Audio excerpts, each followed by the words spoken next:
All right, good morning. I see that there's a few of you tuning in, so awesome, awesome. Going to give people just a few more minutes, a couple more minutes, see if we've got any other viewers, and then we'll dive in. Okay, so in the meantime, I'm just going to flip back and you can see a live view of my desktop space.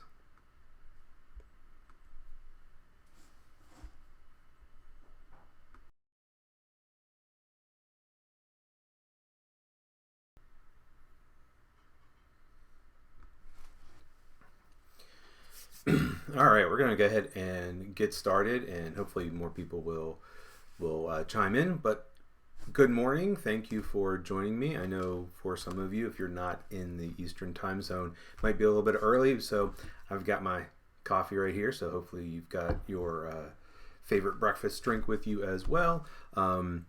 If you haven't seen last night's episode session, you can always check that out. It's saved on the Facebook page, so feel free to look at that anytime. So anyway, well, welcome back, and glad that to see people joining in this morning.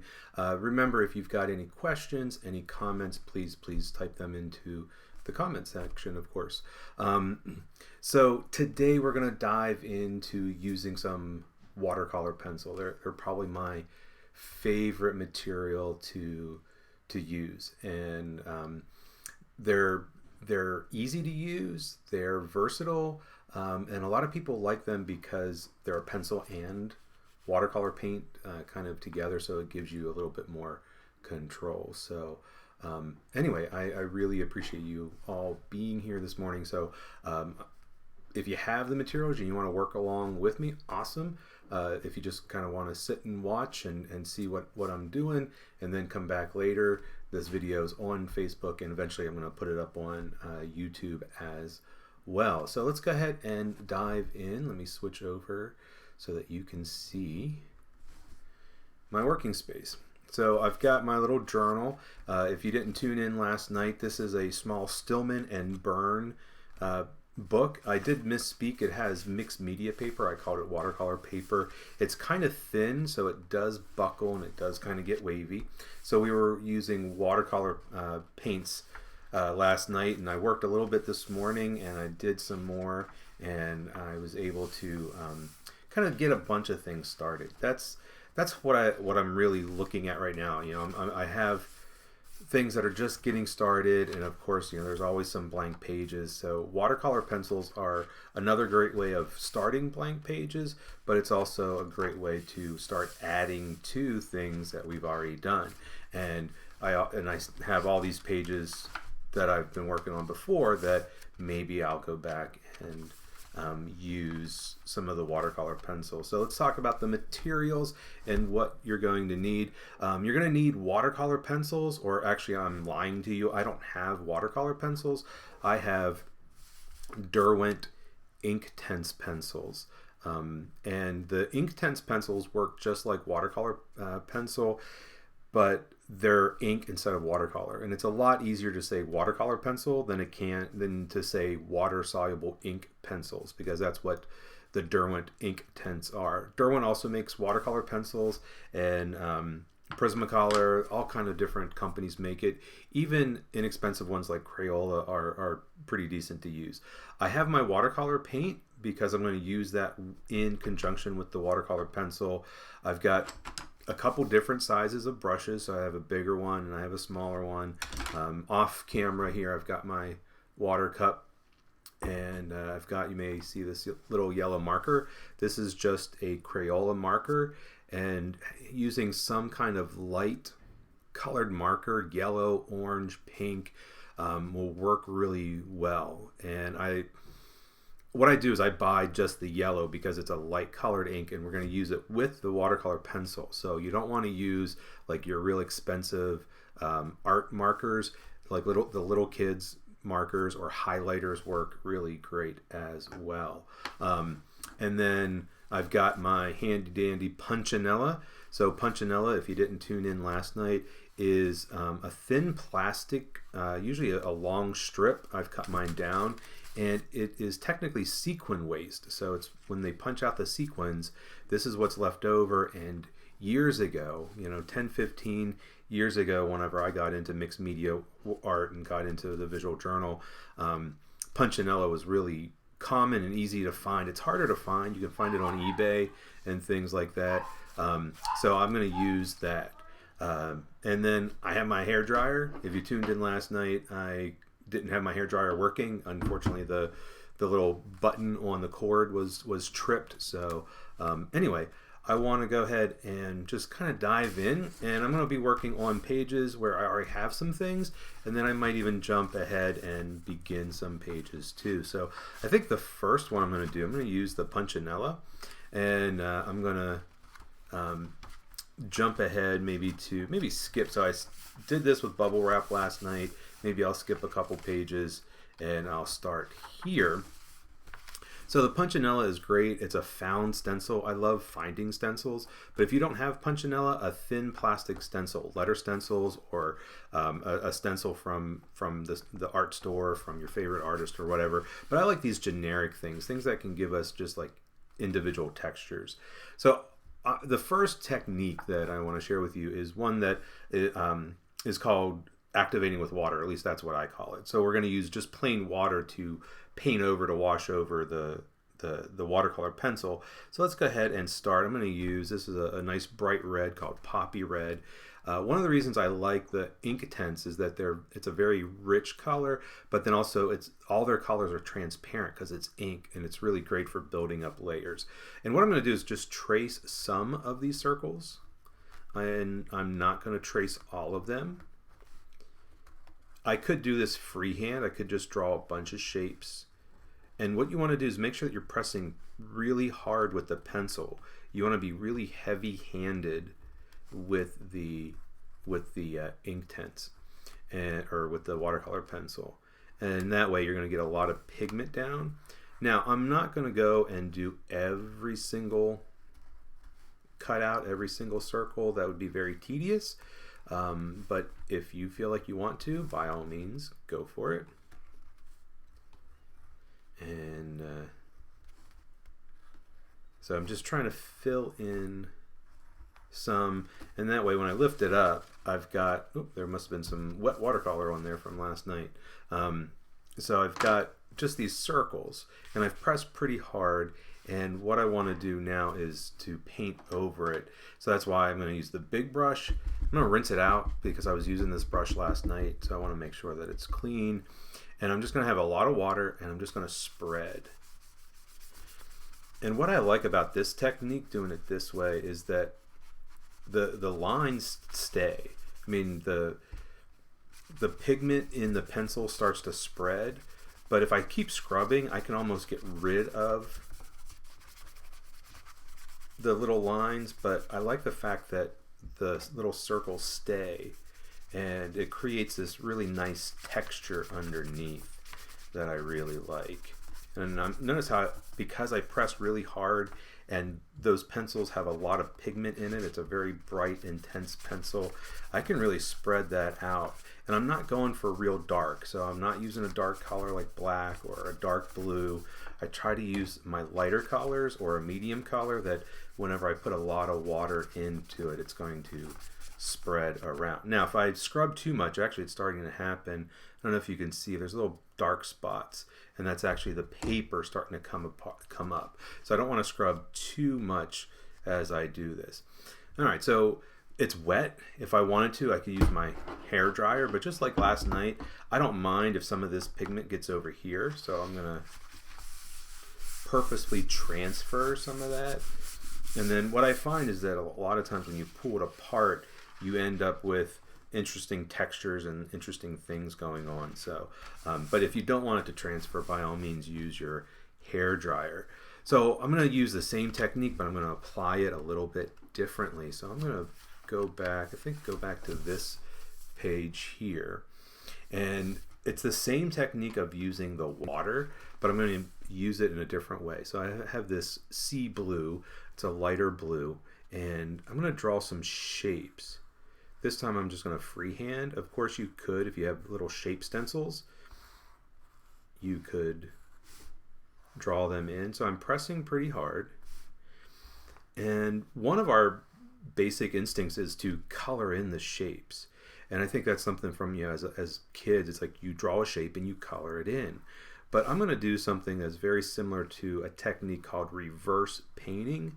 And what it is that you paint in the background, you paint in the negative space to make the positive space stand out. So instead of painting, I'm going to use my pencil, I'm going to shade. So I'm going to press really hard and then lighten up my pressure and shade it out, you know, probably a good 1/2 inch. And the nice thing is with this watercolor pencil, with this water soluble pencil, I can be kind of messy. It doesn't have to be perfect shading. So if you've ever used regular colored pencil, if you want the shading to look very smooth and even, you've got to be very smooth and even with it. But I'm just going to press it hard. All right.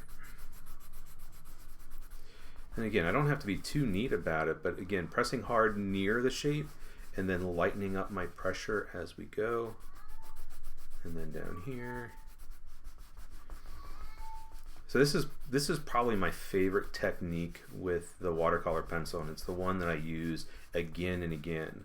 And the reason I like it is that it gives kind of a window effect, and you could probably already see how these 4 shapes are starting to feel like little windows, and the dark color around it kind of feels almost like a shadow, and it makes those little spaces pop out. However, I'm gonna kind of enhance that. I'm going to use the smaller brush now.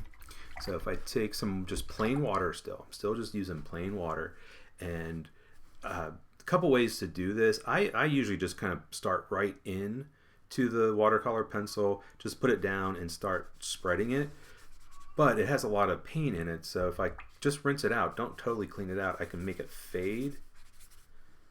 So again, starting into the dark area and then working it out away, dip your brush in to get rid of the extra pigment, and you can make it fade. So that's how I do it, but the other way, you could start out here and then work your way in, so you have a lot of water, and then when you come in and touch, the pigment will start to bleed, so I touch it and then I carry it back out, and that can fade it.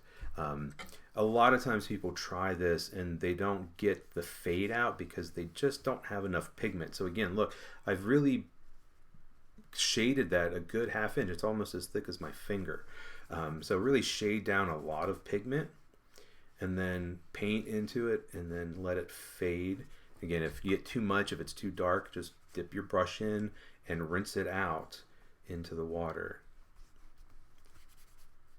And again, into the dark, fade it out, dip my brush. Over here, it's not quite as important because it's at the edge. And then work down here.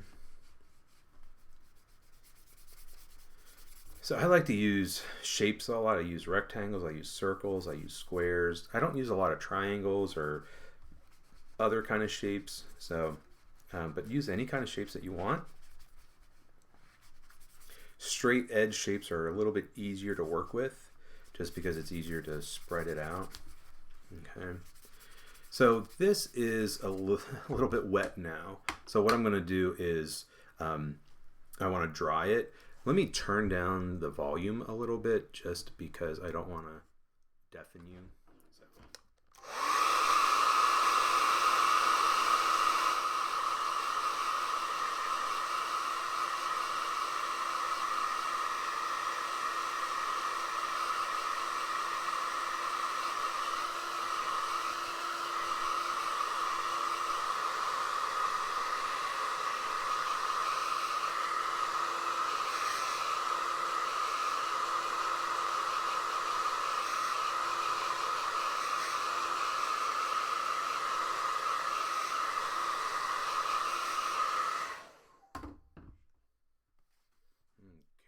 Turn the volume back up. All right, so it's not totally dry, perfectly dry, but it's dry enough now where it's not going to really transfer. So that's just using basic water. We can really make things a bit more interesting if we start thinking about using watercolor paint. So I think I'm going to skip ahead. So come back. I was working on this with the red, so maybe I will use the red again. Actually, I'm going to use a different color. One of my favorite colors of the Inktense pencil, and it's a color called Shiraz. So it's a dark red wine kind of color. This time, I think I'm just going to do one really big rectangle. So I'm going to do this very similarly to the one that I just did. So I'm going to do kind of like a big rectangular window. And again, I'm really shading it down and then shading it out. And again, I don't have to be super neat about it. I don't have to be really perfect or precise with my shading. Some of those streaks in the shading will stay, but I kind of like that.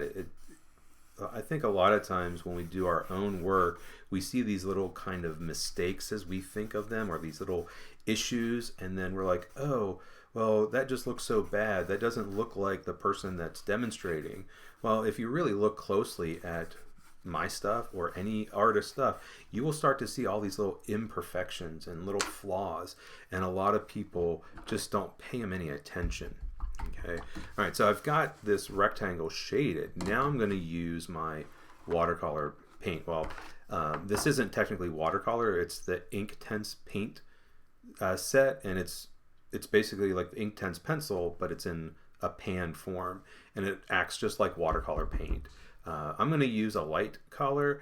I'm going to use the yellow, and I found that this yellow and this Shiraz make a really interesting color combination.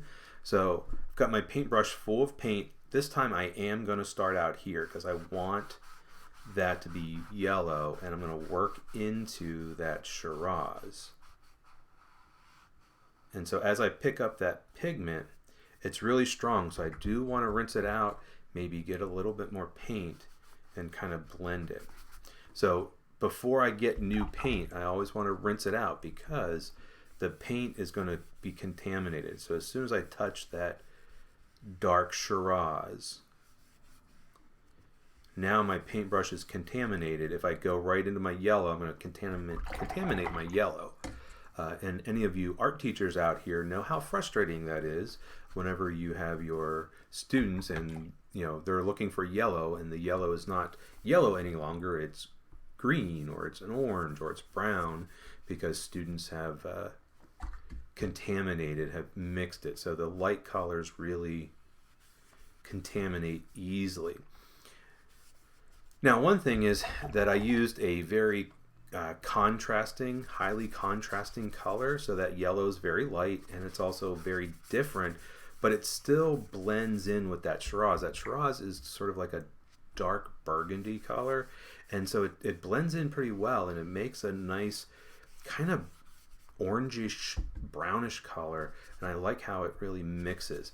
Now, if you're not too familiar with color mixing and you're like, oh, I'm going to use yellow with purple, well, then you might get some browns. So just be careful. But sometimes those accidental color mixtures can be really interesting. And notice how I can take this and accidentally picked up some green. I can take this and spread this around. So anyway, so now I've got this nice 2-page spread going, and I've got this little window. So again, that's using the watercolor pencil and the watercolor paint. Just again, don't do blue watercolor pencil and then blue paint, because it's just going to be kind of odd looking. I am going to dry this, so let me turn down the mic.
Okay, so that's fairly dry. Now I want to go ahead and move on to my next technique.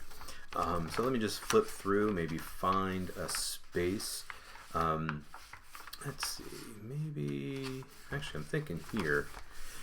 Okay, so now I'm going to use the watercolor pencil and the yellow marker.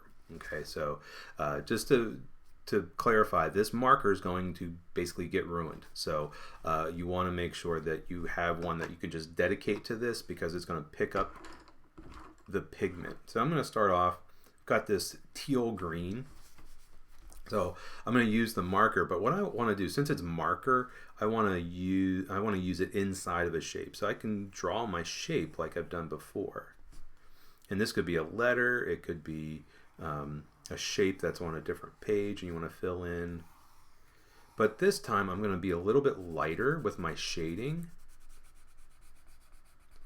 And I'm going to shade on the inside.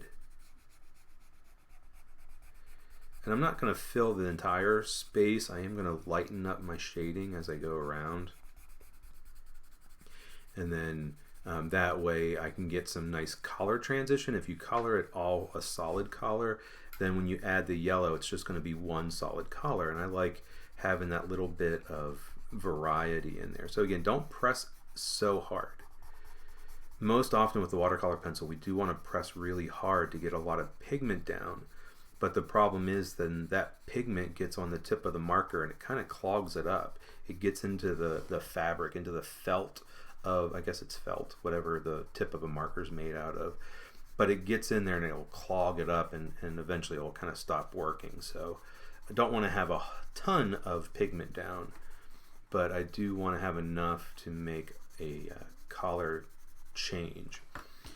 So again, this is just a plain old, this is Crayola, but any kid's marker works, and any highlighter.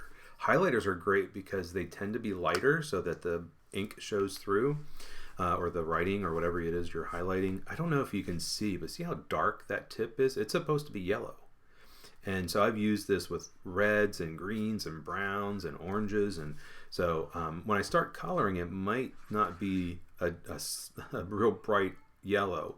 It does have a little bit of red and stuff mixed in. So I start in the middle, and then as I work out, I try to work in a circle, and it starts to mix in with that green, and it blends the watercolor pencil together. What I find is that the tip kind of gets really dried up with this technique, and so I'm often trying to use the broad side, because that's where the ink, there's more ink there. But you know, you've got this nice color change from the yellow in the middle to the green on the outside. So we'll just do it with these as well.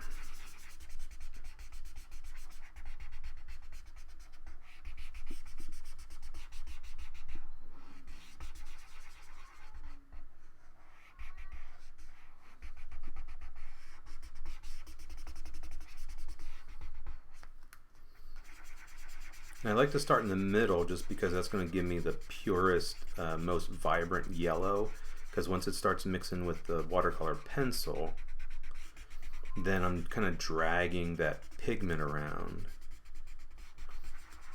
And so it might not give me as good of a color change if I start in the watercolor pencil and work toward the middle.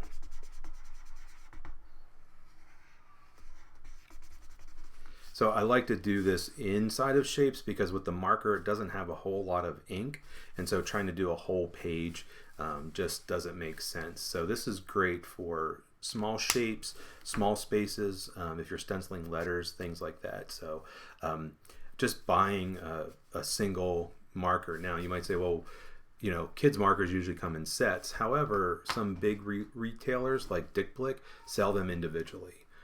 Just especially because a lot of art teachers use them to replenish markers that they have. So anyway, so that's the water-based marker, and you could use an alcohol-based marker or a solvent-based marker because it's wet, but they tend to be more expensive, and Of course, why ruin a really good, expensive alcohol marker or solvent marker?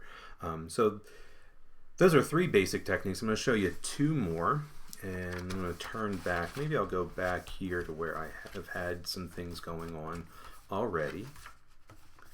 I'm looking, here's a good space. So I want to highlight around these spaces. So if I take my pencil, I'm going to use that teal green again. So the next technique I want to share is what I call dip the tip. And basically you're going to wet the tip. So you're going to get it wet and then draw with it. So I dip it in the water. Trust me, I'm dipping it in the water over there. So maybe you can see it's a little bit shiny. And then I can draw with it and color with it. And it looks a little bit more like marker, but then it sort of, the water runs out. So I have to dip it in again. So with this technique, I'm going to dip it back and forth in the water just to keep it wet. Now, one thing to keep in mind is that because you're dipping it in the water, you're going to soften the wood and you're going to soften the tip of the pencil. So don't sharpen it until it's totally dry. And the other thing is that sometimes people kind of, they're using it with water, they're dipping it in the water, and all of a sudden it's like it feels like a paintbrush, and people will leave them in the water. So when I was teaching high school, all the time I was walking around pulling the watercolor pencils out of the water because the students just want to leave it because, oh, it's like a paintbrush, but it will dissolve the core of the pencil. So, be careful of that. Okay, so I've got that going. Now, if I want to, I can take my paintbrush and I can spread it. However, it doesn't spread as easily as whenever I put it on dry. So a lot of times, like the pigment just sort of like soaks right into the page, right into the paper. And it just gives me kind of a darker look, gives me a little bit more of a textured look around those shapes. So anyway, so there's that one. I'm gonna turn down the mic so that I can dry it and not blast your eardrums.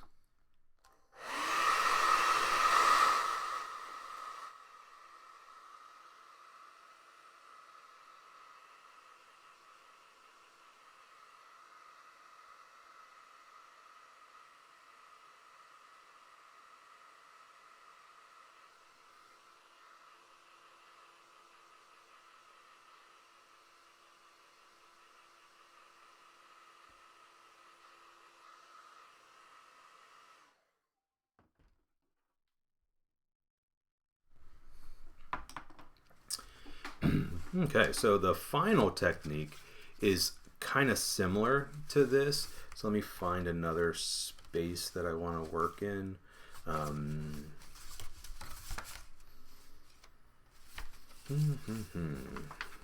You know what? I'm gonna do it right here on this part. So this time what I'm going to do, this is very similar to watercolor painting. And so if anyone's familiar with like a wet on wet technique or a dry on wet technique, if that exists, what I want to do is I want to have a wet surface. So this could be regular water, so that's all I'm using is just some plain water, or it could be paint. I could do this with watercolor paint. So I have my surface nice and wet. Then I take my pencil. I can do it 2 ways. I can draw in it with it being dry. And it's very similar to the dip the tip. However, it starts to bleed, that pigment starting to fade. If I want to really encourage more fading, dip the tip. So if my pencil is wet and the paper's wet, there might be more of that bleeding. And then I could just go all the way down. Maybe, I don't know if you could see, but these two are a little bit darker. So the ones that I drew with the wet tip are just a little bit darker.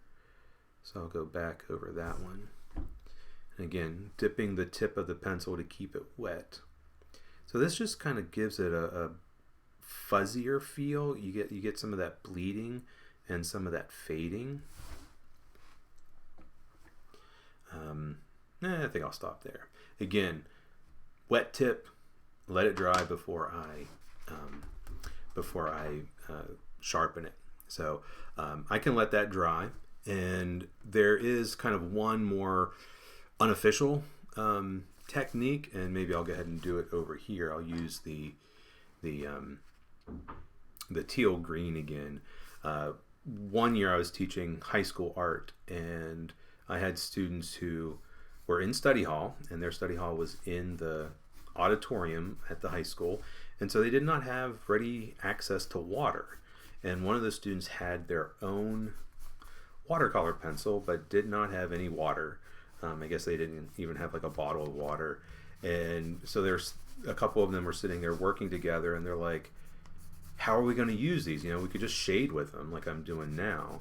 And then one of them got the brilliant idea, and that you could lick your finger and get your finger wet with a little bit of saliva, and you could basically move the pigment around. So I don't recommend licking your finger, especially nowadays, but if you dip your finger in the water and then you can, I'm just smearing it, it's just a slightly different effect because of the pressure of your finger. So basically it's like finger painting. You just get a different effect than you do with a paintbrush. So really you could use anything that has water in it. So that's why that marker worked well. That's why the watercolor paint worked well. And anything that you can get water on can help spread. You could spread it with a sponge. Just like watercolor paint, there's so many things that you can use to add to your page. So just going to let that dry, but that gives you a few techniques with working with the watercolor pencil. So let me go ahead and flip that over. Yeah, so 5 techniques, 6 if you want to count the wet finger technique. But I use the watercolor pencil a lot just to create shapes, to create structure, to start to build layers. It's really one of my favorite materials. And because it's a pencil, it's much easier to control. So you can shade down a lot. You can do values a little bit easier.